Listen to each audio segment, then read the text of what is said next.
Guys, make sure you stay until the end. We'll talk about common mistakes people make, and they may end up spending thousands of dollars on repairs, diagnostics, parts that they may not actually even need. We'll talk about that in this video today.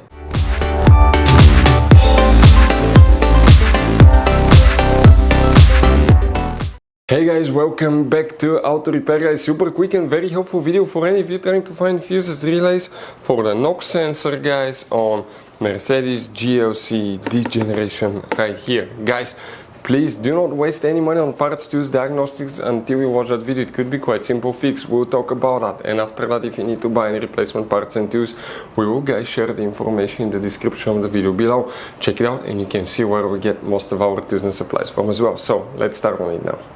Even before we start, guys, let us share something with you. Okay, 9 out of 10 people do not know there will be hidden fuse boxes in that Mercedes. How many? Up to 6, 7 different fuse boxes, guys. Now, that's why we made a special video on our YouTube channel that's called Mercedes GLC fuse box location and diagram. Check it out. It's a video that can save you thousands of dollars in future repairs. Now, guys, when we make all these free videos, we take every single car apart that we get here at the garage. We make at least 200 to 300 free repair videos. We show you how to fix engines, transmission, codes, fuses, relays, because our mission at the garage is to save you as much money as we can. All we need, guys, in return, subscribe to the channel, like the video, that way we can keep making these free videos. By the way, guys, check out our YouTube channels. We have more than 19,000 free repair videos that can save you thousands of dollars in future repairs. So let's go ahead and start on it now. Guys, for the NOx sensor, before we explain about the fuses and the relays, okay, things that can cause NOx sensor not to work could be, of course, loose connection, cable, contaminated wire without leaks. But test fuses, relays, and test your NOx sensor. It's super easy to test NOx sensor. We have a special video how to test NOx sensor on a car. Check it out, it will be on our YouTube channel. Today we will be working multiple fuse boxes because we need to check multiple engine management fuses and relays. We need to open first the passenger door. In the passenger side footwell compartment on the AP right here, you have one cover that you need to remove. Once you remove it, guys, you're going to find a fuse box with a layout like this one here.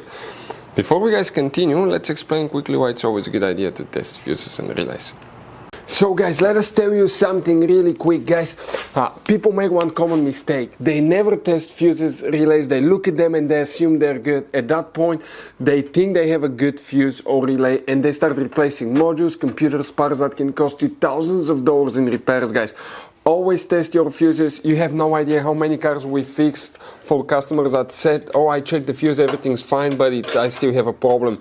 Now, some fuses are super hard to see if they're burnt or not. Some of them will be really easily accessible. You can clearly see them, but there will be fuses that are not see-through, fuses that may look like they're not burned, but they're actually burned. And often, guys, you can actually even test these fuses. Okay, let me show you now without even removing them. But it's very important to know how to test different fuses and relays. And if you want to see how to do that, guys, we're going to put that link to a video in the description of the video below, how to test fuse, how to test a relay. Always check that. I want to emphasize that enough because it could be a really simple fix. And here, guys, what we need to check here specifically, okay, multiple fuses. First one in that fuse box is fuse 315. That's the only fuse in that fuse box we need to check, but then we need to open the hood.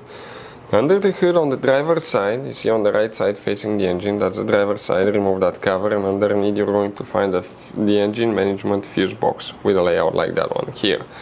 We specifically need to check here, guys, fuse number 122, 126, relay G, and here you have two relays, J and O. Under that cover, relay J, it's a white relay in most cases, I think. You will need to check that one too. But we are not done. When you open the hood, guys, you have a hidden fuse box. You see where the jump starter terminal is located here? Remove that cover, and underneath, guys, you have a built-in pre-fuse box that looks like this one. This is the back side. You have multiple cables coming out. And when you open it, it will look something similar to this one. You have multiple mega fuses here. Depending on the year and the model, we have two different kinds. This is one of them. Here you need to check fuse number 3 if you have that kind of pre-fuse box. But since you're already here, check all of them, because if you have problems with another one, it can cause that problem too. And then you may have this kind, okay, here as well. Here you need to check fuse number 5. again, test all of them, guys. We're not done. We need to open the trunk. We need to check 2 more fuses. In the trunk, leave the cargo cover up underneath. You see that flap? Open it. And you're going to find the main trunk fuse box with a layout like this one here. We need to check fuse number 442 and fuse 451 right here. All these fuses, guys, will need to be checked if you have problems with that. Guys, this Mercedes has all kind of different fuses, right? You can see just in this fuse box we have 2 different kinds. Then if you go in this one, you have even some more special fuses right there in the trunk fuse box as well, guys. Now, it's always a good idea to keep some spare ones, guys, in the glove box for a peace of mind. That way, if you're in the middle of nowhere, you need a fuse, you replace it, you're back on the road. Otherwise, we'll be stuck in the middle of nowhere, guys. We'll share the links in the description of the video below where you can get replacement fuses, relays, where we get most of our tools, part supplies from as well. Hopefully, guys, the video was helpful. If you have any questions, don't hesitate to let us know. Thank you for watching and see you next time.